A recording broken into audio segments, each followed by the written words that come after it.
Hey yo, salut, bonjour, salutations et bienvenue sur ma chaîne La Bibliothèque d'Ariel. Si vous êtes sur cette vidéo, vous avez peut-être vu ma vidéo bilan lecture 2022 où je parlais en gros des livres que j'ai lus, des sagas que j'ai découvertes, des statistiques un peu niveau chiffres, lecture, etc. Et là, vous êtes sur la vidéo où je vais vous parler de mes 10 meilleures lectures de 2022, donc mon top 10 de 2022 sur les 104 livres que j'ai lus. Juste avant que cette vidéo commence, n'hésite pas à mettre un like si cette vidéo te plaît et à t'abonner si ce n'est pas encore fait. Et c'est parti! Je dois vous avouer que j'ai eu un peu de mal à faire un top 10 parce qu'il y a peu de livres qui m'ont vraiment marqué cette année. Mais j'ai réussi à en trouver 10, donc on va en parler tout de suite. Je vais partir du moins bon des 10 pour arriver au meilleur, le top 1, le wow. Et le top 1 est pas vraiment un top 1 en fait, parce que j'ai eu du mal à... Les 5 premiers pour moi c'était tous des top 1, et je les ai pas vraiment distingués. Pour moi j'ai fait un peu ça comme ça, mais il n'y avait pas vraiment de distinction entre tous ces livres que j'ai autant appréciés. Donc c'est plus entre le 10 et le 5, il y a vraiment des différences.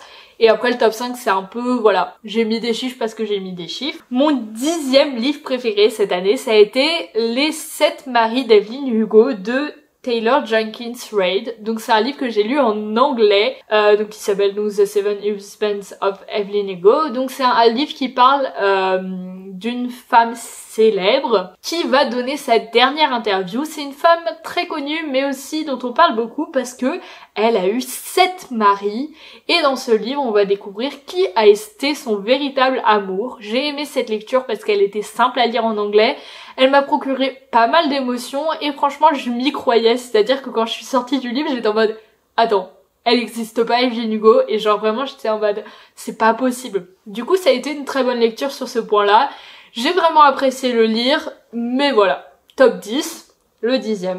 Le 9e, c'est un livre que je devais lire depuis longtemps, c'est 1984 de George Orwell. 1984, je pense que beaucoup de gens connaissent, ça se passe un peu dans un monde dystopique où tout le monde est surveillé et tout le monde doit avoir un peu pas d'émotion, genre juste faire ce qu'on lui demande et ne rien dire, etc. Donc c'est un peu, voilà, je le décris très mal mais je l'ai lu il y a longtemps. Et c'est un livre qui parle un peu de la démocratie, de ce qu'on demande de nous, des émotions, etc.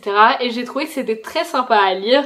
Ça a pas changé ma vie mais c'était sympa parce que mon prof de droit en fait nous en avait parlé avant que je le lise, et c'est vrai qu'il nous avait fait des petites références, etc. Et quand j'ai pu le lire, j'ai été assez contente d'avoir enfin les références. Du coup, c'était une bonne lecture. La 8e sur mon top 10, c'était Aristote et Dante découvrent les secrets de l'univers de Benjamin Alire Sáenz.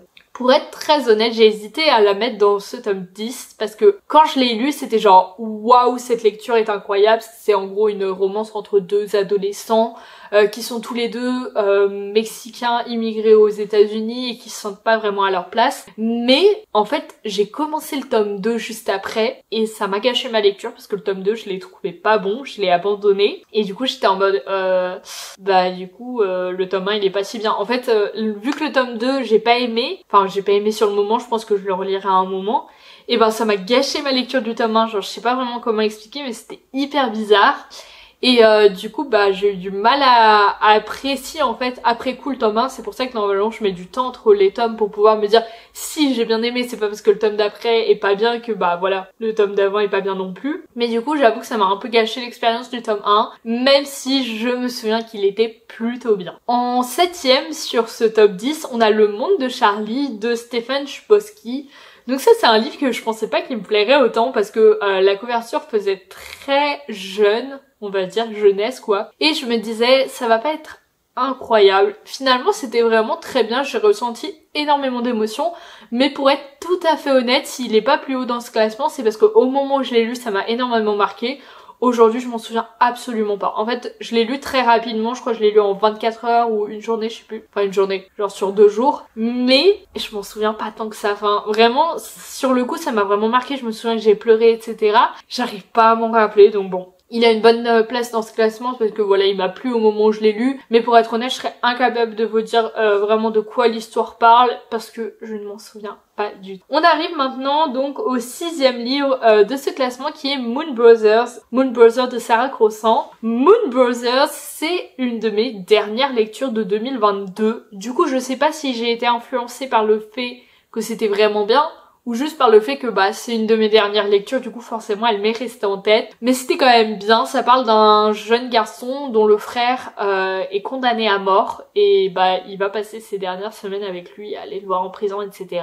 Mais la particularité de ce roman, c'est qu'il est écrit entièrement en vers et ça j'avoue que ça m'a énormément plu et j'ai beaucoup envie de lire d'autres romans de Sarah Crossan, donc voilà, peut-être 2023 c'est l'année des livres en vers, on verra. On arrive sur le tome 5, donc là c'est les livres que en fait j'aurais tous pu mettre à la même place mais que j'ai différencié parce que je fais un top 10, j'aurais juste pu dire mes 10 meilleures lectures et ne pas les classer, mais j'adore m'embêter le cerveau. En 5e sur ce classement, on a L'Attrape-Cœur et The Catcher in the Rye, c'est le même livre, c'est juste que je l'ai lu en français et en anglais et les deux versions étaient importantes pour moi.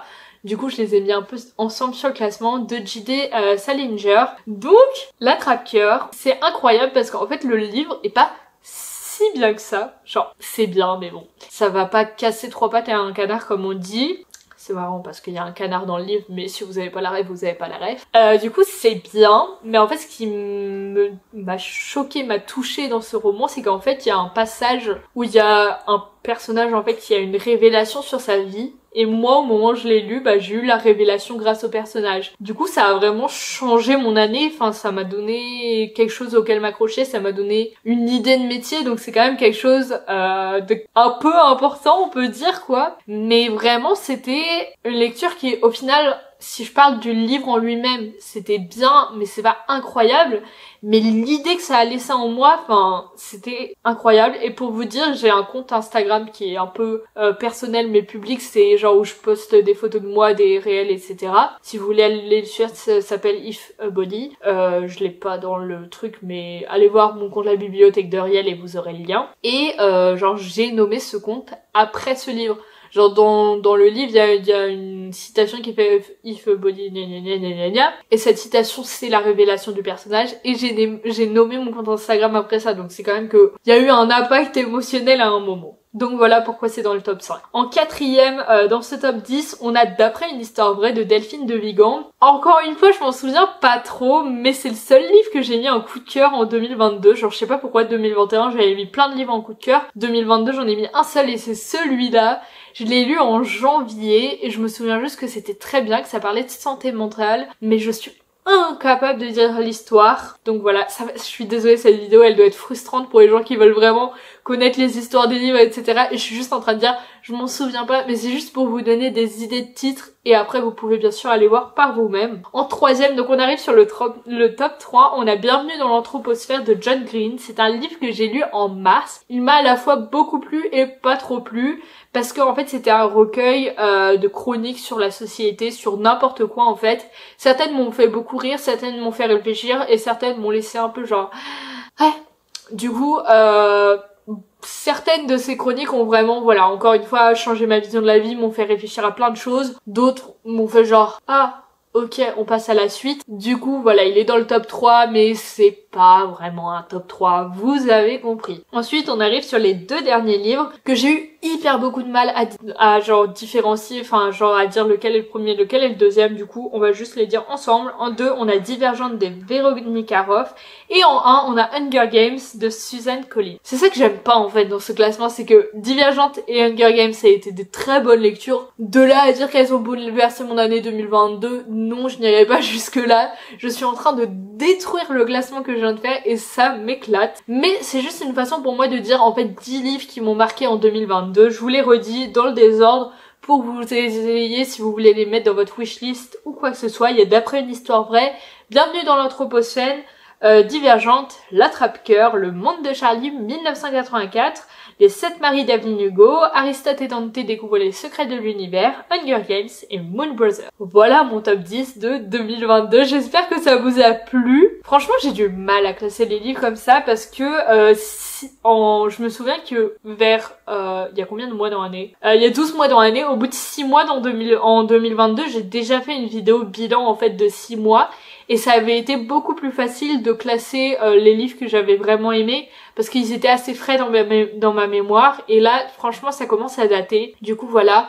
Je me demande si de temps en temps en 2023, je vais pas relire les livres, mais juste me les remettre en tête de temps en temps pour me rappeler des lectures que j'ai eues quoi. Dans tous les cas, c'était une année de lecture très sympa comme vous pouvez le voir avec ces 10 livres préférés sur les 104 livres que j'ai lus quand même. Donc on est quand même sur une bonne sélection, ça a été pas facile à faire. Il y avait quelques autres livres que je voulais mettre dans ce top 10, c'était notamment le journal d'Anne Frank parce qu'il m'a beaucoup touchée et je suis allée visiter la maison d'Anne Frank juste après. Donc voilà, il y avait un lien émotionnel et ils meurent tous les deux à la fin parce que c'était une très bonne lecture et c'était surtout ma dernière lecture de 2022.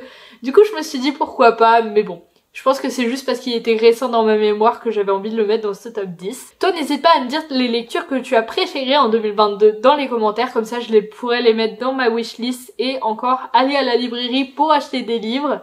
Si cette vidéo t'a plu, n'hésite pas à mettre un like, à commenter et à t'abonner à ma chaîne YouTube. J'ai fait 2 autres vidéos sur mon bilan un peu de lecture 2022, donc la vidéo bilan lecture 2022 qui est sortie il y a 1 ou 2 semaines, et la vidéo mes pires lectures de 2022 qui sort dans 1 semaine. N'hésitez pas à aller les voir. Et voilà.